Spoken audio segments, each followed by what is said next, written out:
আল্লাহর দ্বীনের জন্যে, সত্য প্রতিষ্ঠার জন্যে, ন্যায় প্রতিষ্ঠার জন্যে, মানুষের অধিকার আদায়ের জন্যে এই সমাজটাকে একটি বসবাসের উপযুক্ত কল্যাণধর্মী সমাজ রূপে গড়ে তোলার জন্যে আমরা সর্বাত্মক চেষ্টা চালাবো, আন্দোলন করব, সংগ্রাম করব। এই ধরনের অপেক্ষমান অংশটি হচ্ছি আমরা। আমি জিজ্ঞেস করতে চাই, আমরা কি আসলে এই অংশের অন্তর্ভুক্ত কিনা সবাই? আলহামদুলিল্লাহ। আমাদের এখন কাজ হচ্ছে, যে জন্য আমাদের শহীদরা জীবন দিয়েছেন, সেই শহীদদের সর্বশেষ শহীদ এই দেশের শরীফ ওসমান হাদি। এভাবে তার অনেক ভাইয়েরা শহীদ হয়েছে। এই উপমহাদেশে সব ধরনের জুলুম, নির্যাতন, শোষণ, বঞ্চনা থেকে মানুষকে উদ্ধারের জন্যে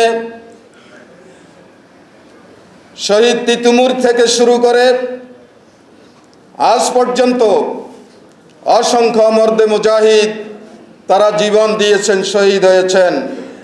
শাহজালাল, শাহ মাকদুম, হাজী শরীয়তুল্লাহ, শহীদ আব্দুল মালেক, শহীদ নিজামী মুজাহিদ কামরুজ্জামান, আব্দুল কাদের মোল্লা, সাব্বির হামিদ আইয়ুব। এইভাবে যদি আমরা শহীদদের তালিকা করি তাহলে শহীদদের এই তালিকা অনেক হয়ে যাবে। এবং এভাবেই আল্লাহর দ্বীনের জন্যে, ন্যায় ইনসাফ প্রতিষ্ঠার জন্যে যারা শহীদ হয়েছেন, শরীফ ওসমান হাদি সেই শহীদের মিছিলে শামিল হয়েছেন। আলহামদুলিল্লাহ। আমাদের কাজ হচ্ছে ইনফিরু খিফাফান ওয়া সিকালা ওয়া জাহিদু ফি সাবিলিল্লাহি বিআমওয়ালিকুম ওয়া আনফুসিকুম।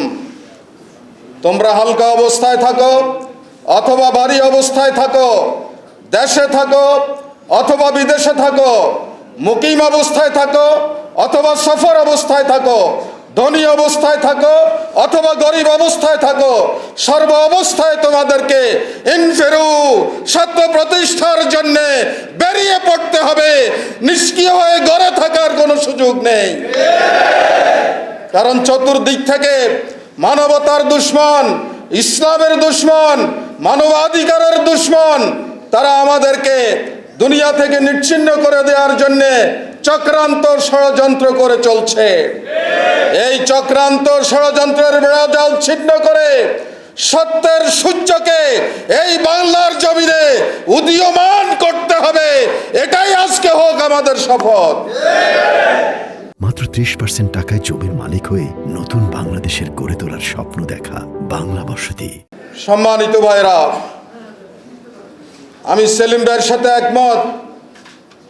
কালকে উপদেষ্টা, প্রধান উপদেষ্টা যখন ভাষণ দিলেন, খুব সুন্দর ভাষণ তিনি দিয়েছেন, কিন্তু ভাষণটা যখন শেষ হলো, 1 সেকেন্ডও অন্তরের মধ্যে বিলম্ব হয়নি। আমাদের অন্তর থেকে এই প্রশ্নটা এসেছে যে তিনি এত বড় ভাষণ দিলেন, লক্ষ লক্ষ লোকের সামনে কথা বললেন, কিন্তু এই নির্মম হত্যাকাণ্ডের বিচার করার ব্যাপারে তিনি কোনো কথা বললেন না। তিনি যদি বয়সের কারণে ভুলে যেয়ে থাকেন, তাহলে তার আশপাশে তো অনেক লোক ছিল, তারাও তাকে স্মরণ করিয়ে দেওয়ার দরকার ছিল, কিন্তু সেটা হয়নি।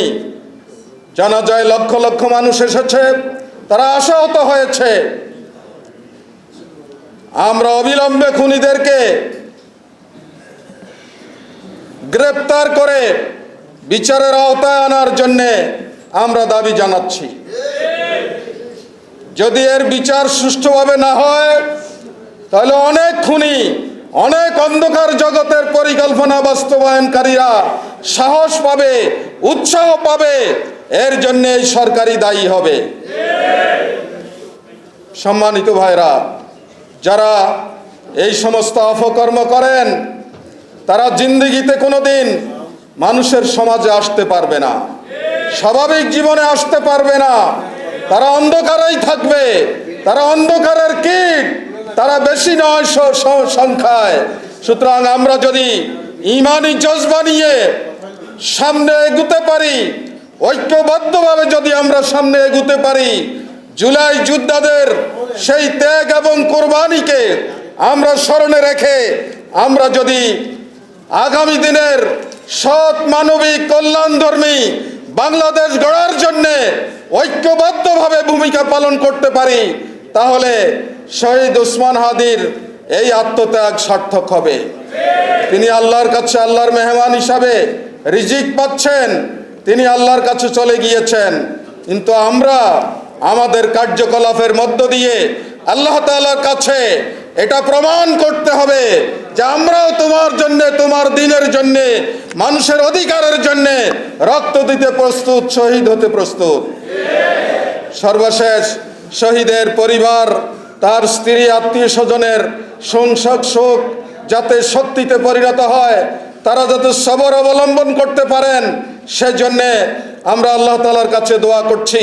আল্লাহ রাব্বুল আলামিন আমাদের সবাইকে কবুল করুন। নাসরুম মিনাল্লাহি ওয়া ফাতহুন কারীব ওয়া বাশশিরিল মুমিনিন।